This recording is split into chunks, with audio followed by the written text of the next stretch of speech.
Boy in the Bubble, Paul Simon. I have mixed feelings about the Lizard King, Jim Morrison, but my next guest doesn't.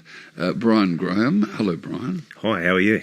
You're a young Brian, I think. Not many Brians your age. I've met a couple. Have you? Yeah. It started to go out of fashion, didn't it, that name? Yeah, there's not too many young Brians around the place now. Not, I think maybe American Dad. I think there was a baby called Brian that maybe that'll bring it back. I don't think so. When did you get into Jim Morrison? Actually, I know exactly. It was 1986. I got into Jim Morrison. I had a girlfriend at the time who played me a cassette tape of his poetry. Yes. So it was the poetry that actually led me into my exploration of the Doors, rather than hearing the music and then finding out about the poetry later. I sort of came in the opposite way. I had a bad experience with the poetry because a mate of mine, David Grabowski, and I drove to Melbourne through the night, and he said, let's listen to all, and it was this endless droning Jim Morrison poetry with the music accompaniment, and it rather put me off, I'm afraid. But I like the songs. Riders in the Storm, The End, Light My Fire. I think he was a great talent, and certainly a looker, wasn't he? Oh, he was very picturesque, handsome man for sure. And I visited his grave, which is hard to avoid in Pere Lachaise, and that I think is a scandal, really, because people have graffitied all around it. So, there's lots of graffiti on lots of other people's graves. Yeah, they've tried to clean that up. Unfortunate. And they've fenced around Jim's grave as well now, so you can't actually get on it. You can see it, but unless you jump over the barrier, you can't actually get to it to vandalise it. And they have security guards there posted 24/7. Good. Yeah. I think because, it's the world's most historic cemetery, I think. Yeah, that's right. The worst cemetery to navigate because it's not on a grid. It's just sprawling. The graves are just in every direction. Yep. So it's not, in serried rows. So it's a nightmare to navigate because it's just a mess. So someone's buried here, and then someone's buried at a peculiar angle. It's not in rows. It's a disaster, and he's somewhere in the middle of that.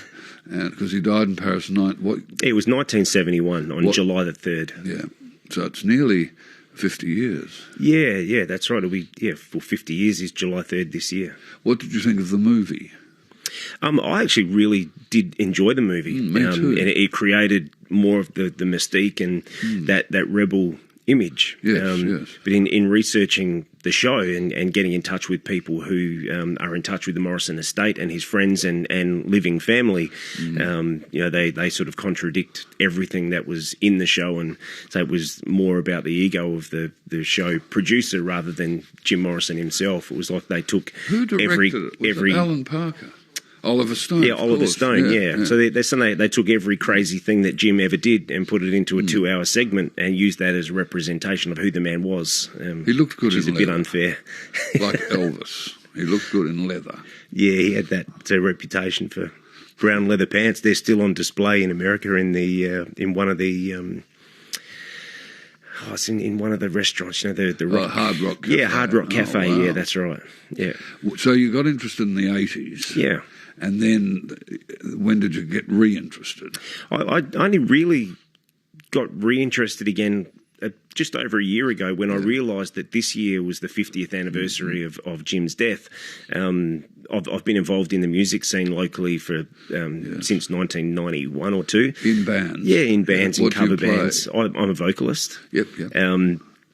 So I wanted to do something in tribute, maybe in the band that I was already in, but the guys in that band weren't interested, and so it just sort of led me into doing something myself, and it turned into a bigger than Ben-Hur sort of show. You're at the Star Theatre at Hilton, Saturday the 26th of June. Correct. And it's called Reflections, and it's Jim Morrison, his own words. So from interviews, the poems. Yeah, correct. So when I started sort of going on this journey into creating the show and talking to my friends about it, I realised that not many people knew much, and what they did know was basically from the movie, which wasn't particularly accurate. So I wanted to do something that actually told a bit of a story about who Jim really was, rather than just go out and play a few songs. Who was he really? Jim was he was obviously a very young man who found superstardom. He had a genius IQ, was just an absolute avid reader, and his real passion was to be a poet. He wanted to be a poet and a filmmaker, and fell into being a rock star and had the image with the pictures that everybody knows. And then he eventually sort of tried to break away from that and wanted to be the poet, but the media and people wouldn't let him. So it was a bit of a tormented story. Quite. And a lot of good music. A lot of good music, great music. And you've got 2 sets of that music. Yeah, so we've split the show into 2 halves because there's 2 sort of sections to the story that were quite clear when I started putting it together. Was that it was from birth to the creation of the Doors, and he was in a military family. His father was an admiral in the US Navy. Yes, indeed. So it was difficult for him. He was a rebel, and his dad was a high-standing citizen in the US sort of military. So we tell the first half of the story up to the formation of the Doors, then we play the early songs. Yep. Have an intermission, you come back, we're back in the graveyard, you hear the second half of the story from when he wanted to try and break away, and then you get a set of the later songs, and ends in a big celebration of the music. And who plays Jim Morrison? Oh, I do. Good. Good.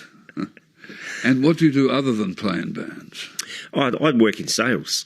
You're selling what? Seafood and other different food products. Yeah. Oh. Yeah. Like, fish? Yeah, fish, yep. For a company? Yeah, yep. I used to work for smaller local businesses, probably all the ones that people know. Yeah.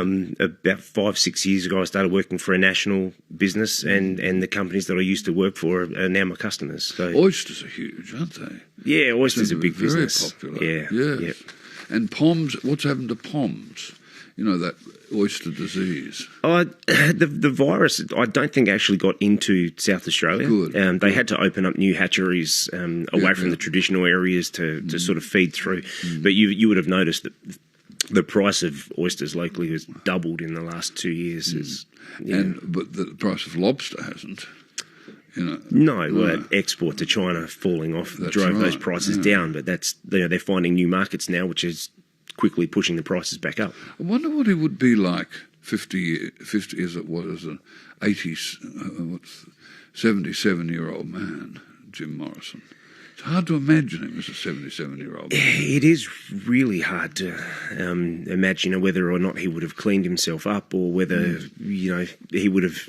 Obviously, he didn't make it to 30, so trying to figure out how he would have made it to 77 is.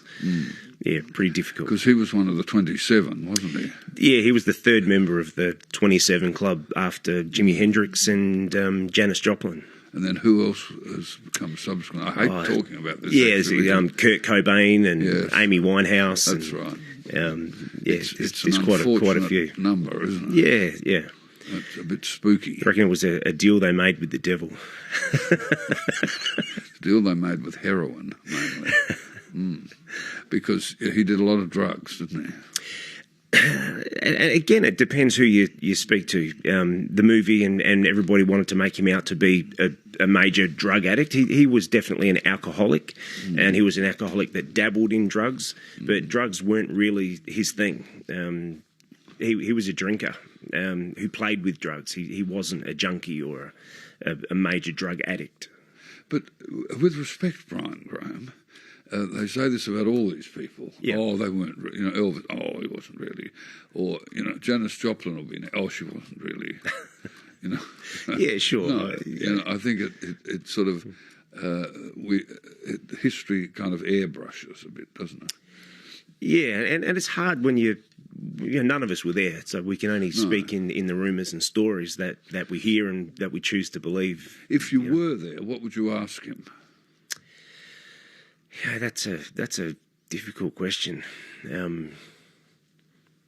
Actually, I'm not sure what I'd ask him. I'd love to sit down and have a beer and just a general conversation, but I don't know if there's one specific question that I would ask him in particular. What happened to his father? His father died. His father died of old age. Yeah. Wow. He had a sort of strained relationship with his dad. Yeah. One's the admiral and the other's the rebel. Sure. So it wasn't great. But his dad did come around in the end and had some praise for his son, which he didn't have when he was alive. So yes, of course. And it was a sudden, tragic death, wasn't it? Yeah, it was. He had been charged over a concert where he, deliberately sort of tried to derail the career, and they said that he exposed himself. There was 1,000 photos and no one ever actually saw it. Yes. But after the trials and while they were waiting for an appeal, he went to Paris. The contract with the record company had finished and he just wanted to get away and have a break and come back, and he died while he was over there. And he had returned to good general health, hadn't he, in that last Yeah, they said that he had cleaned himself up quite a bit while he was there, and it was the reason why he went. And his cause of death is unknown because they never actually did an autopsy, but they think it was either a drug overdose or a respiratory issue that he'd had ongoing and complicated through alcohol abuse. And you said off air that originally there was no bust on the grave. No, that's right. They buried him very quickly, and the grave was almost unmarked. He never had a headstone for about 10 years, and it was a local French artist who created a bust and put that on the grave, which was, like you mentioned, vandalised over many years until it was stolen. Yes. And it wasn't until later that his father came and put a new headstone on. Here's Stephen's just brought in the last photo. Who's the girl with him? That is Pam. So Pamela was Jim's long-term girlfriend, Pamela Corson. She died about 3 years after him from a heroin overdose. So these were the last photos of Jim in Paris. Will you have these? Have you got an audio-visual component? I do, yeah. It's a labour of love, this, Brian. It's been a real stressful adventure. What have you learned? I've learned that nothing good comes easy. I know it's a catchphrase. Yeah. I've heard so many times. It's been really tough, and there's been times where I've just wanted to give it away, but I've never been able to. And now it's really all come together. And you've got to have your own enthusiasm infect a lot of people you're working with. That's right. Yes. There was the difficulty. Well, you'll be well placed down there in the big theatre at Star Theatres. Yeah, and the guys there have been really helpful to a first-time sort of theatre person too. So yeah, because that's not easy. No. Well, good luck to you, Brian, with this Jim Morrison tribute, Reflections in his own words, with 2 sets of Doors songs. One of which, of course, is the great Riders in the Storm. Do you want to introduce it? I'd love to. Ladies and gentlemen, here comes Riders on the Storm by the Doors. On you, Brian. Good luck to you. Thank you. Thank you.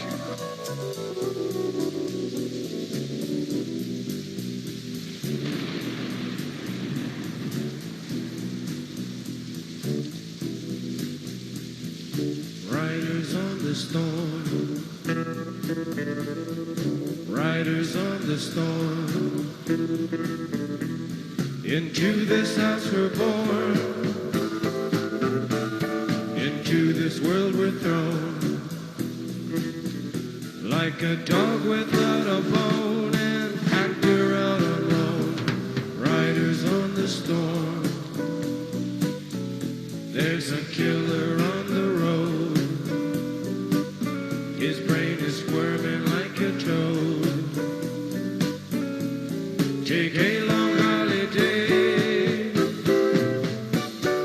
Let your children play. If you give this man a ride, sweet family will die. Killer on the road. Yeah.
Riders on the storm.